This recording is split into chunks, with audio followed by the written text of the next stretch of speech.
नमस्कार, स्वागत है आपका द न्यूज पर। मैं हूं आपके साथ शिप्रा सैनी।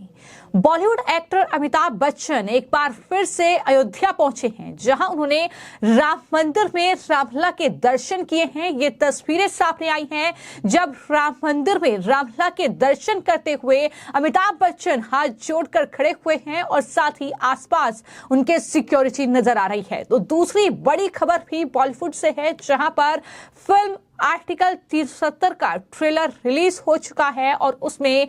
टीवी की दुनिया के राम यानी एक्टर अरुण गोविल जो हैं वो प्रधानमंत्री नरेंद्र मोदी के किरदार में नजर आ रहे हैं और लोग उनके इस किरदार की तारीफ कर रहे हैं। उनके इस लुक की तारीफ हो रही है जिसमें वो प्रधानमंत्री नरेंद्र मोदी के लुक में नजर आए हैं। दोनों ही खबरों पर विस्तार से बातचीत करेंगे, लेकिन एक और बड़ी जानकारी जो सामने आ रही है, दरअसल राम मंदिर को लेकर संसद में अब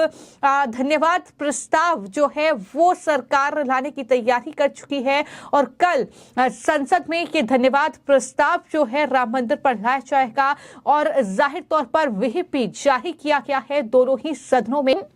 बात करेंगे बॉलीवुड एक्टर अमिताभ बच्चन की, जो कि 9 फरवरी को एक बार फिर से अयोध्या पहुंचे हैं। यानी 22 जनवरी को भी अमिताभ बच्चन अयोध्या आए थे और उन्होंने रामलला के दर्शन किए थे जिस दिन राम मंदिर का उद्घाटन हुआ था। लेकिन एक बार फिर से अमिताभ बच्चन ने राम मंदिर का दौरा किया है। सोशल मीडिया पर अमिताभ बच्चन की अयोध्या यात्रा की तस्वीरें और वीडियो सामने आई हैं, जिसमें अमिताभ बच्चन को रामलला के आगे हाथ छोड़कर सिर झुकाते आशीर्वाद लेते देखा जा रहा है। अमिताभ बच्चन एक महीने से भी कम समय में ये उनकी अयोध्या की दूसरी यात्रा है और जाहिर तौर पर सिक्योरिटी काफी टाइट वहां पर नजर आई है। पिछली बार अमिताभ बच्चन उत्तर प्रदेश सरकार की ओर से जो राम मंदिर का उद्घाटन का निमंत्रण दिया गया था, उस पर भी अपने बेटे अभिषेक बच्चन के साथ अयोध्या और एक बार फिर वो अयोध्या पहुंचे हैं। लेकिन अयोध्या से अब अमिताभ बच्चन का एक अलग और गहरा नाता हो चुका है, क्योंकि उन्होंने न केवल मंदिर का दौरा किया है बल्कि उन्होंने मंदिर परिसर के ही करीब संपत्ति भी खरीदी है। जी हां, वहां पर उनका प्लॉट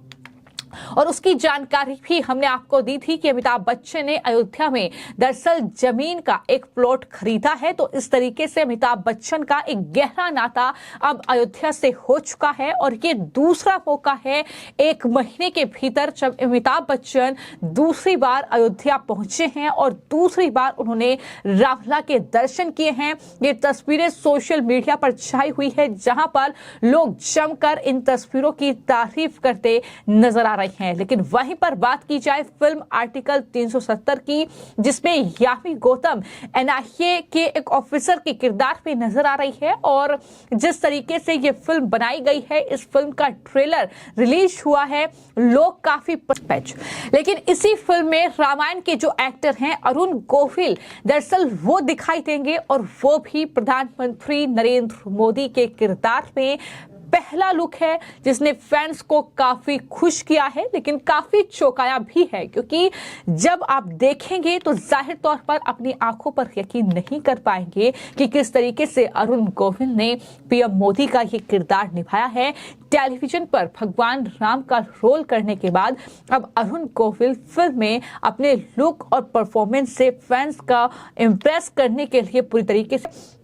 इस फिल्म के ट्रेलर की अगर बात की जाए तो मैं आपको जानकारी दे दूं कि हाल ही में YouTube पर यह ट्रेलर लॉन्च पैच और 17 लाख से ज्यादा बार लोगों ने देखा है। आर्टिकल 370 को लेकर सरकार ने जो फैसला लिया था, जम्मू कश्मीर से विशेष राज्य का दर्जा खत्म किया गया था और उस पर ही ये फिल्म आधारित है, जिसमें एनआईए के अफसर का किरदार यामी गौतम निभा रही है। तो वहीं पर अरुण गोविल इस फिल्म में प्रधानमंत्री नरेंद्र मोदी के किरदार में नजर आने वाले हैं और सोशल मीडिया पर उनकी तस्वीरें खूब छाई हुई हैं, क्योंकि ट्रेलर में ही ये नजर आया है कि अरुण गोविल जो है वो ये फिल्म कर रहे हैं और इस तरीके से वो प्रधानमंत्री नरेंद्र मोदी के लुक में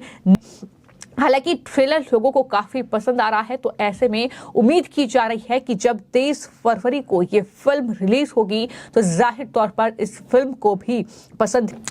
क्योंकि जिस तरीके से फिल्म में यामी गौतम देश के लिए पाकिस्तान से लोहा लेती नजर आ रही है और जिस तरीके से इस फिल्म में देशभक्ति के जज्बे से ओतप्रोत ये फिल्म है और किरदार पर कहीं ना कहीं यामी गौतम ने वाहवाही लूटी है, तो वहीं अरुण गोविल के किरदार को भी लोग काफी पसंद कर रहे हैं। इस फिल्म के ट्रेलर से ही ये पता चल जाता है कि इसकी पूरी कहानी कश्मीर से धारा 370 के हटाए जाने पर आधारित है। तो वहीं कैरेक्टर अमित शाह का भी है, यानी केंद्रीय गृह मंत्री का भी है। जब संसद में आर्टिकल 370 हटाया गया था और अमित शाह ने जो भाषण दिया था, मैं आपको जानकारी दे दूं कि गृह मंत्री अमित शाह का किरदार टीवी एक्टर ही किरण करमरकर जो है वो निभा रहे हैं और उन्होंने वो स्पीच भी दी है जहां अमित शाह ने ये कहा था कि कश्मीर जो है वो भारत का अभिन्न अंग है और पीओके भी हम लेकर ही रहेंगे। तो वो स्पीच भी इस फिल्म में आपको सुनाई देगी, दिखाई देगी।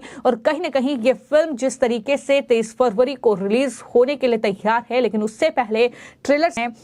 तो कहीं ना कहीं लोगों की जो रुचि है वो अब इस फिल्म में बढ़ती जा रही है, जो कि आर्टिकल 370 कोई छोटा मामला नहीं था। हर एक बात का जिक्र किया गया है कि किस तरीके से विपक्ष ने इसका विरोध किया, किस तरीके से वहां पर कार्रवाई जो है वो हुई और क्या बदलाव जम्मू कश्मीर से आर्टिकल 370 को लेकर हुए हैं, किस तरीके से योजना बनाई गई, ये तमाम चीजें इस फिल्म में हैं। तो कहीं ना कहीं ये फिल्म सरकार के उस बड़े फैसले पर है जिसको लेकर एक बड़ा कहीं ना कहीं बहुत बड़ा कदम कह सकते हैं कि कश्मीर को लेकर चला था, वो भी पाकिस्तान की धमकियों और बाकी जो कहीं ना कहीं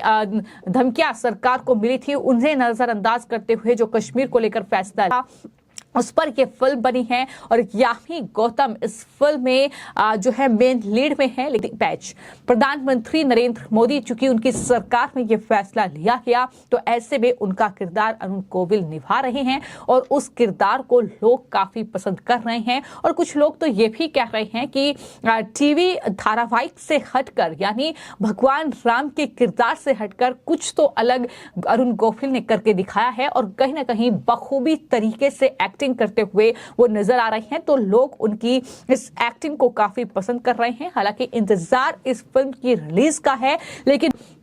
जो दूसरी बड़ी खबर है वो यही है कि अमिताभ बच्चन जो हैं वो अयोध्या पहुंचे हैं और 1 महीने के भीतर ये दूसरी बार अमिताभ बच्चन रामलला के दर्शन उन्होंने किए हैं। हालांकि इस बार वो अपने बेटे के साथ नहीं पहुंचे, लेकिन सुरक्षा वहां पर कड़ी की गई और किस तरीके से उन्होंने रामलला के दर्शन किए हैं तस्वीरें साफ तौर पर सामने आई हैं। सिक्योरिटी काफी टाइट थी। इसके अलावा बात की जाए तो वहां पर उन्होंने प्लॉट भी लिया हुआ है। तो देखना होगा कि आने वाले वक्त में कौन से बड़े जो कहीं ना कहीं बॉलीवुड की हस्तियां हैं वो रामलला के दर्शन के लिए पहुंचती हैं, क्योंकि लगातार वहां पर भक्तों का जमावड़ा रामलला के विराजमान होने के बाद से लगा हुआ है। और ये भी एक बहुत बड़ा कदम जो है वो सरकार का माना जा रहा है, जिस तरीके से 22 जनवरी को राम मंदिर का उद्घाटन किया गया है। फिलहाल आपकी इस पूरे मामले को लेकर क्या राय है, हमें कमेंट बॉक्स में